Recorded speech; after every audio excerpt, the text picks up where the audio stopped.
ದಕ್ಷಿಣ ಕಾಶಿ ನಂಜನಗೂಡಿನ ನಂಜುಂಡೇಶ್ವರನ ಹುಂಡಿ ಎಣಿಕೆ ಕಾರ್ಯ ಇಂದು ನಡೆಯಿತು. ಹುಂಡಿಯಲ್ಲಿ ಕೋಟಿ ಕೋಟಿ ಹಣ ಸಂಗ್ರಹವಾಗುವ ನಂಜುಂಡೇಶ್ವರನಿಗೆ ಈ ಬಾರಿ ಭಕ್ತರಿಂದ ಪತ್ರಗಳು ಸಲ್ಲಿಕೆಯಾಗಿವೆ. ಒಂದು ಪತ್ರದಲ್ಲಿ ನನ್ನ ತಾತ, ನನ್ನ ತಂದೆ, ನಾನು ಹಾಗೂ ನನ್ನ ಮಗ ಎಲ್ಲರೂ ನಿನ್ನ ಭಕ್ತರೇ.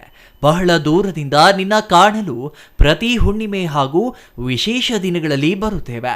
ತಂದೆ, ನಿನ್ನ ದರ್ಶನದಿಂದ ನಮ್ಮ ಕಷ್ಟಗಳೆಲ್ಲ ದೂರವಾಗಿದೆ ಎಂದು ವಿವರವಾಗಿ ಭಕ್ತನೊಬ್ಬ ಪತ್ರ ಬರೆದಿದ್ದಾನೆ. ಈ ಪತ್ರ ಮುಂದುವರಿದು, ನಿನ್ನ ನೋಡಲು ಬರುವಾಗ ತುಂಬಾ ಕಷ್ಟವಾಗಲಿದೆ. ರಾತ್ರಿ ಮಲಗುವುದಕ್ಕೆ ಚಿಕ್ಕ ಜಾಗವೂ ಇಲ್ಲ. ಬೆಳಗ್ಗೆ ಸ್ನಾನಕ್ಕೆ ಕಪಿಲಾ ನದಿಗೆ ಹೋದರೆ ಎಲ್ಲಿ ನೋಡಿದರೂ ಕಸ. ಹೇಗೋ ಸ್ನಾನ ಮಾಡಿದ್ರೆ ನನ್ನ ಮಡದಿಗೆ, ತಾಯಿಗೆ ಬಟ್ಟೆ ಬದಲಿಸಲು ಜಾಗವಿಲ್ಲ. ಉರುಳು ಸೇವೆ ಮಾಡಲು ವ್ಯವಸ್ಥೆ ಇಲ್ಲ. ಇನ್ನೂ ಅನೇಕ ತೊಂದರೆಗಳು ಇಲ್ಲಿದ್ದು ಅಧಿಕಾರಿಗಳಿಗೆ, ರಾಜಕಾರಣಿಗಳಿಗೆ ಪತ್ರ ಬರೆದು ಸಾಕಾಗಿದೆ. ಕೊನೆಯದಾಗಿ ನಿನಗೆ ನನ್ನ ಪತ್ರ ಬರೆದಿದ್ದೇನೆ. ನಮ್ಮಂತಹ ಲಕ್ಷಾಂತರ ಭಕ್ತರಿಗೆ ಕೆಟ್ಟ ವ್ಯವಸ್ಥೆಯಿಂದ ಪರಿಹಾರ ಕೊಡು ತಂದೆ ಎಂದು ಬೇಡಿಕೊಂಡಿದ್ದಾರೆ. ಮತ್ತೊಂದು ಪತ್ರದಲ್ಲಿ, ಅಸಂಖ್ಯಾತ ಭಕ್ತರನ್ನ ಹೊಂದಿರುವ ನಿನಗೆ ಪ್ರತಿ ತಿಂಗಳು ಕೋಟ್ಯಂತರ ಹಣ ಹಾಕುತ್ತಿದ್ದಾರೆ. ಇದು ಸಂತಸದ ವಿಷಯ. ದೇವಾಲಯಕ್ಕೆ ಬರುವ ಭಕ್ತರಿಗೆ ಆಡಳಿತ ಮಂಡಳಿಯಿಂದ ಯಾವುದೇ ಮೂಲಸೌಕರ್ಯ ದೊರೆಯುತ್ತಿಲ್ಲ ಎಂಬುದು ಯಾತನೆ ತರುವ ವಿಷಯವಾಗಿದೆ. ಭಕ್ತರು ತಂಗಲು ವ್ಯವಸ್ಥೆ ಇಲ್ಲ ಎಂಬ ಕೊರಗು ಇದೆ. ಇನ್ನು ದೇವಾಲಯದ ಸಿಬ್ಬಂದಿ ಭಕ್ತರನ್ನ ನಿಕೃಷ್ಟವಾಗಿ ಕಾಣುತ್ತಿದ್ದಾರೆ. ಅವರಿಗೆ ಒಳ್ಳೆಯ ಬುದ್ಧಿ ಕೊಡು. ಭಕ್ತರಿಂದ ಸಂಗ್ರಹವಾಗುವ ದೇಣಿಗೆ ಹಣದಲ್ಲಿ ವಸತಿ ಸಂಕೀರ್ಣ ನಿರ್ಮಿಸುವುದಾಗಿ ಹೇಳಿದ್ರ. ಇದೀಗ ವಸತಿ ಸಂಕೀರ್ಣಕ್ಕೆ ಜಾಗವಿಲ್ಲ ಎಂದು ಹೇಳುತ್ತಿರುವ ಆಡಳಿತ ಮಂಡಳಿಗೆ ವಸತಿ ಸಂಕೀರ್ಣ ನಿರ್ಮಿಸಲು ಪ್ರೇರಣೆ ನೀಡು ಹಾಗೂ ವಿವೇಕ ನೀಡ. ವಿಶೇಷ ದಿನಗಳಲ್ಲಿ ಬರುವ ಭಕ್ತರು ಪಡುವ ಕಷ್ಟಗಳನ್ನು ಅಧಿಕಾರಿಗಳು ನೋಡಿದ್ರೆ ಅವರಿಗೆ ವಾಸ್ತವಾಂಶ ಅರಿವಾಗಲಿದೆ.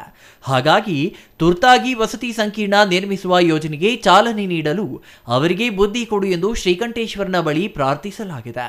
ನಂಜುಂಡೇಶ್ವರನ ಹುಂಡಿ ಹಣದಲ್ಲಿ ಪತ್ರದ ಮೂಲಕ ಭಕ್ತರು ಮನವಿ ಮಾಡಿದಂತೆ ಅಧಿಕಾರಿಗಳು ಹಾಗೂ ರಾಜಕಾರಣಿಗಳ ಕಣ್ಣು ತೆರೆಸಲಿದೆಯೇ? ಪತ್ರ ಬರೆದು ಹುಂಡಿಗೆ ಹಾಕಿರುವ ಉದ್ದೇಶವೇನು? ಇದರ ಹಿಂದೆ ರಾಜಕೀಯ ಪಿತೂರಿ ಇದೆಯೇ ಎಂಬುದನ್ನು ಕಾದು ನೋಡಬೇಕಿದೆ. ಈಗ ಸಾಕಷ್ಟು CCTVಗಳಿವೆ. ವ್ಯಕ್ತಿ ಇಲ್ಲ, ಪತ್ರಗಳು ನಾನು ಕೂಡ ನೋಡಿದೆ. ನೀವು ಕೂಡ ಹೇಳ್ತಾ ಇದ್ದೀರಾ, ನೀವು ಕೂಡ ತೋರಿಸಿದ್ರಿ ಪತ್ರಗಳು. ಅದು ಸುಮಾರು ಗಮನಿಸಿದಾಗ ಸೇಮ್ ಹ್ಯಾಂಡ್ ರೈಟಿಂಗ್ ಅಂತ ನೀವು ಕೂಡ ಹೇಳಿದ್ರಿ. ಸೇಮ್ ಹ್ಯಾಂಡ್ ರೈಟಿಂಗ್ ಅಂತ ಕೂಡ ಹೇಳಿದ್ರಿ. ಅದರಲ್ಲಿ ಯಾವುದೇ ಡೇಟ್ ಕೂಡ ಇಲ್ಲ ಅನ್ನೋದು ಕೂಡ ತಾವು ಹೇಳಿದ್ರಿ. ಅದರಿಂದ ಯಾವುದೇ ಪರ್ಟಿಕ್ಯುಲರ್ ಆಗಿ ಒಬ್ಬ ಸ್ಪೆಸಿಫಿಕ್ ವ್ಯಕ್ತಿ ಅವ್ರು ಯಾರು ಬರೆದಿಲ್ಲ ಅನ್ನೋದನ್ನು ತಾವೇ ಕೂಡ ತಿಳಿಸಿದ್ದೀರ. ಅದರಿಂದ ನಾನು ತಮಗೆ ತಿಳಿಸೋದಿಷ್ಟೇ, ಯಾರು ಬರೆದಿರಲಿ, ರಾಜಕೀಯ ಪಿತೂರಿನೇ ಆಗಿರಲಿ, ಅದರಲ್ಲಿ ಅವರೇನು ಕುಂದುಕೊರತೆಗಳು ಹೇಳ್ಕೊಂಡಿದ್ದಾರೆ ಅದನ್ನು ನಾವು ಗಮನದಲ್ಲಿ ಇಟ್ಕೊಂಡು ಅದ್ರ ಬಗ್ಗೆ ನಾವು ಕೆಲಸವನ್ನು ಮಾಡ್ತೇವೆ. ಯಾರೇ ಆಗಿರಲಿ, ಏನೇ ರಾಜಕೀಯ ಪಿತೂರಿಗಳಾಗಿರಲಿ, ಆ ಕುಂದುಕೊರತೆಗಳನ್ನು ನಾವು ಗಮನಿಸಿ ನಾವೇನು ಕ್ರಮ ತಗೋಬೇಕು ಅದ್ರ ಬಗ್ಗೆ ನಾವು ತಗೋತೇವೆ. ಯಾವುದೇ ನಮ್ಮ ಅವ್ರ ಹತ್ರ ಕೂಡ ಮಾತನಾಡಿದ್ದೇನೆ. ಅವರು ಕೂಡ ವ್ಯಕ್ತವನ್ನು ಪಡಿಸೋದು.